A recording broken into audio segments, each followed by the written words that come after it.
இதை அதாவது வள்ளல் பெருமான் சித்தி அடைவது தை மாசம் அடைகிறார். அதுக்கு முன்னாடி கார்த்திகை மாசத்துல ஒரு நாள் அவருடைய அறையிலிருந்து அந்த சித்தி வளாக திருமாளிகை அறையிலிருந்து ஒரு அகல் விளக்க வெளியில எடுத்து வச்சு அங்க எப்பவுமே ஒரு 500 பேர் 1000 பேர் கூடியிருக்கும். அப்போ அவர் அந்த அகல் விளக்க வச்சுட்டு ஐயா சொல்றாரு, இதை தடைபடாது ஆராதி, இதை ஆராதனை செய், இந்த கதவை சாத்தி விட போகிறேன். இனி கொஞ்ச காலம் எல்லோரும் ஆண்டவர் இப்போது தீப முன்னிலையில் விளங்குகின்றபடியால் உங்களுடைய காலத்தை வீணில் கழிக்காமல் நினைந்து நினைந்து என்னும் தொடக்கமுடைய 28 பாசுரம் அடங்கிய பாடலில் கண்டபடி தெய்வ பாவனையை இந்த தீபத்தில் செய்யும். நான் இப்போது இந்த உடம்பில் இருக்கிறேன், இனி எல்லா உடம்பிலும் புகுந்து கொள்வேன் என்று திருவாய் கலந்தது. இதுல 2 விஷயம் இதுல சொல்லுவார். இந்த வழிபாடு இனி கொஞ்ச காலம் எல்லோரும் ஆண்டவர் இப்போது தீப முன்னிலையில் விளங்குகின்றபடியால் கொஞ்ச காலத்துக்கு தான் தீப முன்னிலையில கடவுள் விளங்குறாருன்னு நினைச்சுக்கிட்டு தெய்வ பாவனையை செய்யணும். பாவனைன்றது உண்மையான வழிபாடு கிடையாது.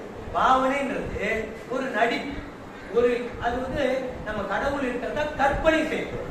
பாவனைன்றாலே கற்பனை தான், ஒரு நடிப்பு, அது வந்து ரியாலிட்டி கிடையாது. அப்போ வள்ளல் பெருமான் என்ன சொல்றாரு, அந்த விளக்கை எடுத்து வச்சுட்டு கொஞ்ச காலம் தீப முன்னிலையில நீங்க வணங்குங்க. அப்ப இந்த வழிபாடு என்ன, புறத்துல இருக்கிற வழிபாடு. நீங்க அகல் விளக்கை ஏற்றி வச்சுட்டு கொஞ்ச காலம் தீப முன்னிலையில் வணங்குங்கன்னா அவரே சொல்றாரு கொஞ்ச காலம் தான். ஆனா 200 வருஷமா நம்ம இதை மட்டும் தான் படிக்கிறோம். கொஞ்ச காலம் தான். ஏன் அதுக்கு சொன்னாருன்னா, இந்த கொஞ்ச காலத்துக்கு அப்புறம் தன்னை உணரக்கூடிய நிலை ஏற்படுத்தி கொள்ளணும். தன்னை ஏற்படுத்தி கொண்டால் இந்த புற வழிபாடு அக வழிபாடாக தானாகவே மாறும். ஒவ்வொருத்தரும் உருவ மத்தியிலேயே ஜோதி தரிசனத்தை பார்த்து கொள்ள முடியும் என்பதை வலியுறுத்துவதற்காகத்தான் இது வந்து பாவனை கிடையாது. நீங்க ரியலாவே கடவுள் இங்க இருக்கிற நீங்க இது வந்து அருட்பெரும் ஜோதி, அக்னியிலிருந்து அக்னி சொரூபமாக நமக்குள்ளே இருக்கிற ரியல் கடவுள்.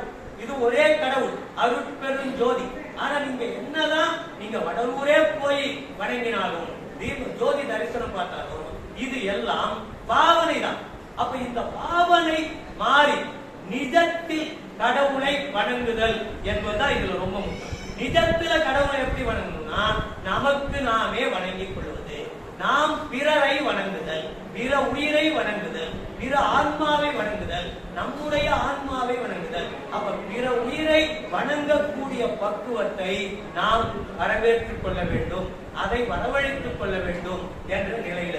அதுக்கப்புறம் தை மாசத்துல என்ன சொல்றேன்னா, நான் உள்ளே 10-15 தினம் இருக்க போகிறேன், பார்த்து அவநம்பிக்கை அடையாதீர்கள். ஒரு கால் பார்க்க நேர்ந்து பார்த்தால் யாருக்கும் தோன்றாது, வெறும் வீடாகத்தான் இருக்கும்படி ஆண்டவர் தெரிவிப்பார், என்னை காட்டிக்கூடார் அப்படின்னு சொன்னார். அது யாருமே திறங்க பார்க்கல. அது பார்த்தாங்க பார்க்கலன்னு செய்திருக்கோம். ஆனா அது 2 அறைகள் கொண்டது. உள்ள அறையில தான் ஐயா இருப்பாரு. இந்த திருவறைங்கிறது கூட முதல்ல இருக்கிற அறைகள்லாம் திறந்து காப்பாங்க. ஐயா சொல்லிட்டாருன்னா சுப்ரீம் கோர்ட் ஜட்ஜ்மெண்ட் மாதிரி அதை வெள்ளக்காரர் காலத்திலேயே வந்தாங்க, திறந்து பார்க்கணும்னு சொன்னாங்க. ஐயா அப்படி சொல்லி இருக்கிறாரு, அப்பதான் திறக்க வேணாங்க, அந்த கலெக்டரே சொல்லிட்டு போனதா வரலாற்று குறிப்பு இருக்கு. அப்ப வள்ளல் பெருமானாருடைய அந்த நூலை தான் அவர் வந்து ஒற்றின்றது அந்த முதல் அதிகாரமா எடுத்துக்கிறாரு. அதுக்கப்புறம் 35 ஆண்டு காலம் சென்னையில் இருந்த வாழ்க்கையை பத்தி சொல்றாரு. அதுக்கப்புறம் கருங்குழி வாழ்க்கையில தண்ணீர்ல விளக்கெடுத்த அந்த விஷயத்தை சொல்றாரு. அப்புறம் வடலூர்ல ஞான சபையை கட்டுறதே மேட்டுக்குப்பத்துல 1870 போயிட்டு அங்கிருந்தே பண்றாரு. அதுக்கப்புறம் என்ன சொல்றாங்கன்னா, ஞான சபை ரகசியம்ன்றத பத்தி ரொம்ப தெளிவா ஐயா எழுதியிருக்காங்க. அதுல வந்து சில அந்த 3வது பிரகாரத்தை சுத்தி வரும்பொழுது இந்த வெளி கதவு கிட்ட வர முடியாத மாதிரி இப்ப தடுத்திருப்பாங்க. அது ஆரம்பத்துல அப்படி கிடையாது. அது வந்து கிருபானந்த வாரியார் காலத்துலதான் அந்த தடை ஏற்பட்டுச்சு. அதை மாத்திருக்க கூடாது அப்படின்றத ரொம்ப ஆய்வுபூர்வமா அதை எடுத்து சொல்லியிருக்காங்க. அதனால யார் கிருபானந்த வாரியாரா எவ்வளவு பெரிய ஆளா இருந்தாலும் அந்த வள்ளலார் செய்த ஒரு எந்த விஷயத்திலையும் ஒரு மாற்றமே கொண்டு வரக்கூடாது. ஏன்னா அது ஒன்னொன்னும் பார்த்து பார்த்து சிந்திச்சு ஒரு விஷயம். அதுல அந்த நம்முடைய மூச்சு காற்றினுடைய எண்ணிக்கைக்கு தகுந்த மாதிரி அந்த இரும்பு சங்கிலியை போட்டு வச்சிருப்பாரு. அப்ப எல்லாமே நம்முடைய உடல் தத்துவத்தை சொல்லிப்பாரு. இன்னொன்னு நம்முடைய இந்த கோயில் தான் இருப்பாரு. கோயில ஏன் கட்டினாங்கன்னா நம்மை உணர்ந்து கொள்வதற்காகத்தான் கோயில். இந்த கோயிலுக்கு போனீங்கன்னா நீங்க நிமிர்ந்து காலை வச்சுட்டு படுத்தீங்கன்னா கால் பாதம் இருக்குல்ல, அதுதான் ராஜகோபுரம். நீங்க அது வழியா மூலாதார பகுதிக்கு வர்றதுதான் அந்த பலிபீடம். அதுக்கப்புறம் 2 நிலை 3 நிலையை தாண்டின பிறகுதான் மூலஸ்தானம் இருக்கும். இதுதான். அப்ப நம்ம கோயிலுக்கு ஏன் போகணும்னா கடவுளை கும்பிடுவது ஒண்ணு, கடவுளை கும்பிடுறதோட இல்லாம கோயில் அமைப்பு நம்முடைய உருவ அமைப்பை சார்ந்தது. கோயில் வேற, நாம் வேற இல்லை. கோயில் இருக்கிற தெய்வம் வேற, நாம் வேற இல்லைன்ற உணர்வு நமக்கு எப்பொழுதும் புதுப்பித்துக் கொண்டே இருக்கணும்னு தான் கோயில். ஆனா நம்ம கோயிலுக்கு போறது அதை பத்தியே நினைக்கிறோம். ஆனா அதே மாதிரி எல்லா கோயிலும் இப்படிதான். நம்முடைய உடல் அமைப்பை தான் கோயிலே வச்சிருக்காங்க. மூலஸ்தானம் தான் நம்முடைய பூர்வம். ஆனா வள்ளல் பெருமானா அவர் கட்டின ஞான சபையை கோயில இந்த கண்டத்துக்கு மேல தலைப்பகுதியை மட்டும் அங்க கட்டிருக்காங்க. நீங்க காலில் இருந்ததுலாம் சொல்லி ஏகப்பட்ட கோயில் இருக்குது.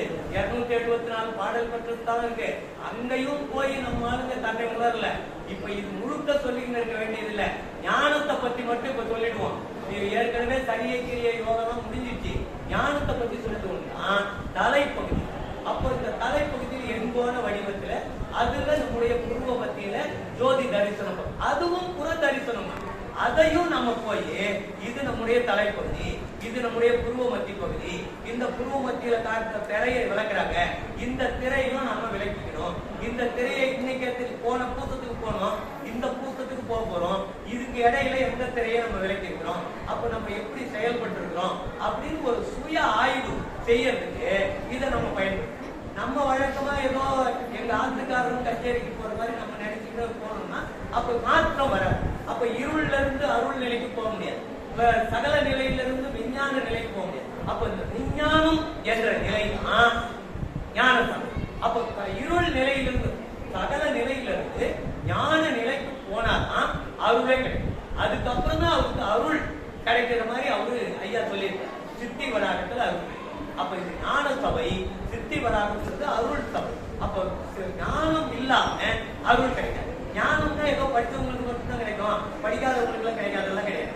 எல்லாருக்கும் கிடைக்கும். உலகத்துல பிறந்த அத்தனை பேருக்கும் அனுபவ ஞானமா சில பேர் கிடைக்கும். சில பேர் கேட்டு தெரிஞ்சுப்பாங்க, சில பேர் எழுதி தெரிஞ்சுப்பாங்க, சில பேர் பேசுறத கேட்டு தெரிஞ்சுப்பாங்க, சில பேர் அவங்களே சுயமா தெரிஞ்சுப்பாங்க. அப்ப இது எல்லாருக்குமான அருள்ன்றது ஏதோ ஒருத்தருக்கு செல்வம் மாதிரி, சில பேருக்கு செல்வம் சில பேருக்கு இல்லைன்றது. அருள் அத்தனை பேருக்கும் சொந்தமானது. அதை பத்தி தான் இந்த ஞான சபை ரகசியத்தெல்லாம் ஐயா சொல்லியிருப்பாரு. அதே மாதிரி இந்த சுத்த பிரணவ ஞான தேகத்தை பத்தி ஐயா அழகா சொல்லியிருப்பாங்க.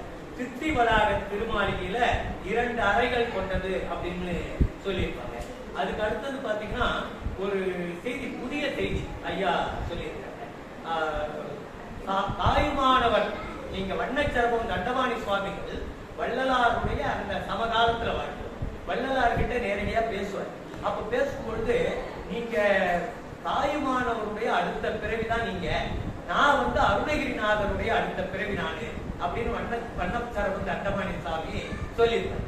அப்படி சொல்லும் பொழுது வள்ளல் பெருமான் அதை எப்படி சொன்னாரு இருக்கலாம் அப்படின்றத பத்திட்டு அடுத்த வேலையை அவர் பார்க்க போயிட்டாரு.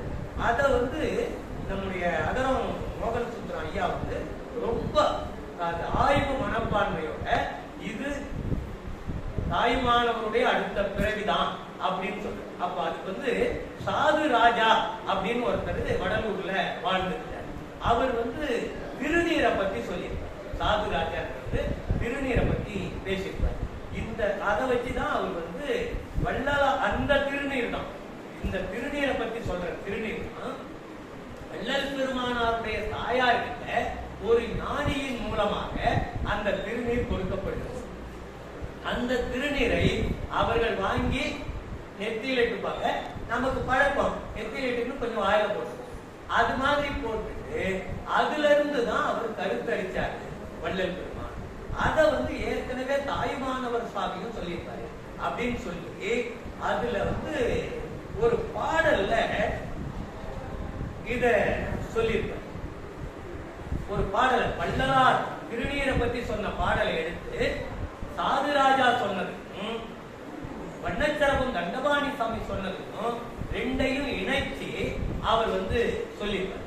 இது வந்து அந்த ஆய்வு கண்ணோட்டத்துல நம்ம இத பார்க்கணும். அந்த ஆய்வு நீங்க திருநீரை எந்த இடத்துல சேர்க்கிறாரு அப்ப கொடுத்த ஞானி சொன்ன திருநீரையும் இவர் பாடல்ல சொன்ன திருநீரையும் சேர்த்து இது சொல்லுவார். அதே மாதிரி நீங்க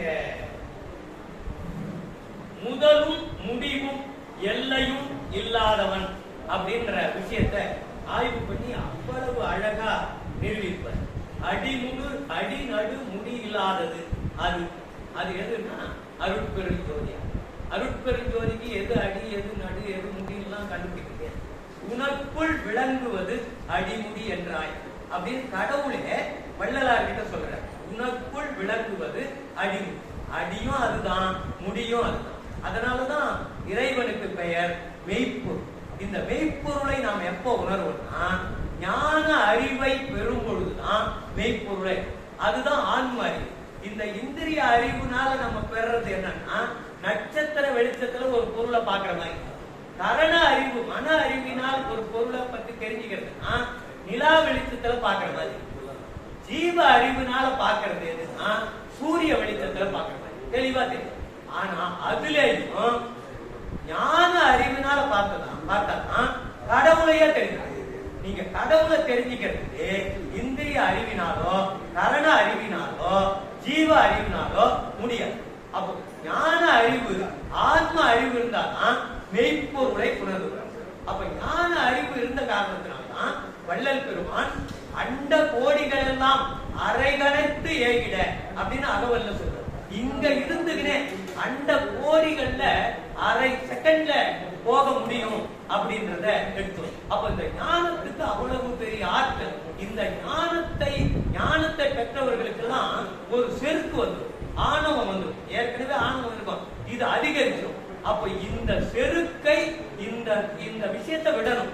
ஞானத்தை பெற்று ஞானத்தை விட்டு இதை வந்து கடவுளிடமே ஒப்படைத்து அதுதான் ஜீவதேகம். எல்லா முத்தேகத்தையும் கடவுள்கிட்டய ஒப்படைக்கும். ஜீவதேகம், போக தேகம், இன்னொன்னு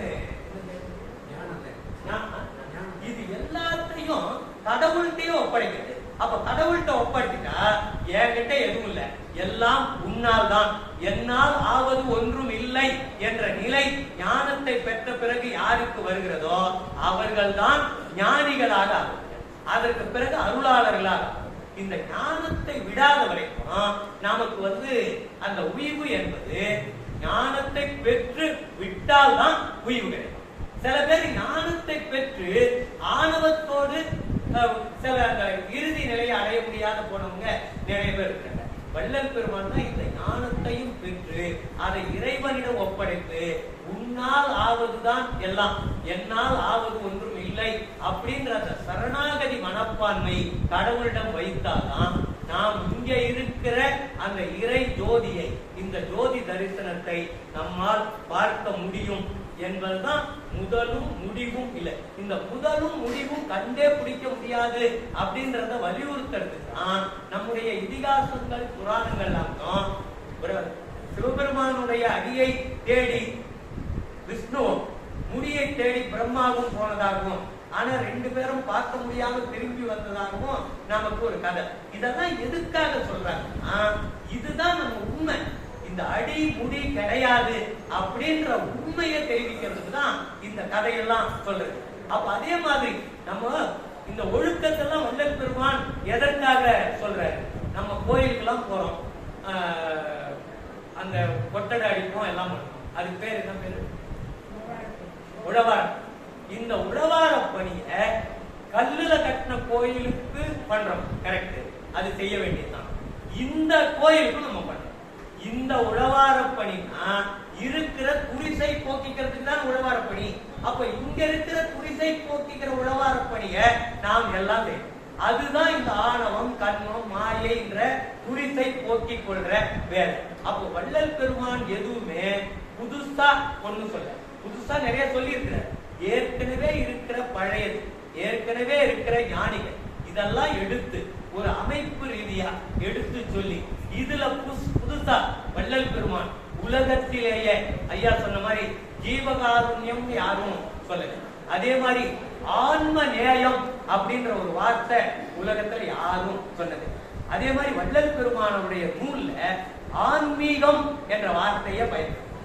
ஆன்மீகம்ன்ற வார்த்தை பாடல்லையும் கிடையாது, உரைநடல்லையும் கிடையாது. ஆன்மீகம்னா என்ன ஆகும்னா இந்த பொதுத்தன்மை அங்க கெட்டு போயிடும். ஆன்மீகம் வள்ளல் பெருமான் அது ஆன்ம நேயமா இருக்கு. ஆன்ம நேயம்னா சாதி, மதம், சமயம், இனம், மொழி, நாடு இது எல்லாவற்றையும் கடந்து எல்லா உயிரையும் தம் உயிர் போல் நினைப்பது ஆன்மநேயம். நாம எல்லாம் மனித நேயத்தை பத்தி கேள்விப்பட்டிருப்போம். மனிதர்களுக்குள்ள அன்பு செலுத்துவது, நட்பு பாராட்டுவது மனித நேயம். எல்லா உயிர்களிடத்திலும் அன்பு செலுத்துவது, நட்பு செலுத்துவது ஆன்மநேயம். அப்ப இந்த ஆன்ம நேயம் தான் நமக்கு மேலோங்கி இருக்க வேண்டியது. இந்த ஆன்ம நேயம் இருந்தால் எல்லா திரைகளையும் விலக்கிக் கொள்ள முடியும். எல்லா திரைகளையும் விலக்கி உண்மையான ஜோதி தரிசனத்தை நம்மால் பார்க்க முடியும். அதற்கு முழுக்க முழுக்க ஆன்ம நேயம் தான் மிக மிக முக்கியமானது. அந்த ஆன்ம நேயத்தை வளர்க்க இந்த நூற்றாண்டில் நம்முடைய அகர மோகன சுந்தரம் அவர்கள் அவர் பங்குக்கு ஆன்ம நேயத்தை வளர்க்கின்ற இந்த பணியையும் செய்திருக்கிறார். நான் சுருக்கமாக தான் சொல்லியிருக்கிறேன்.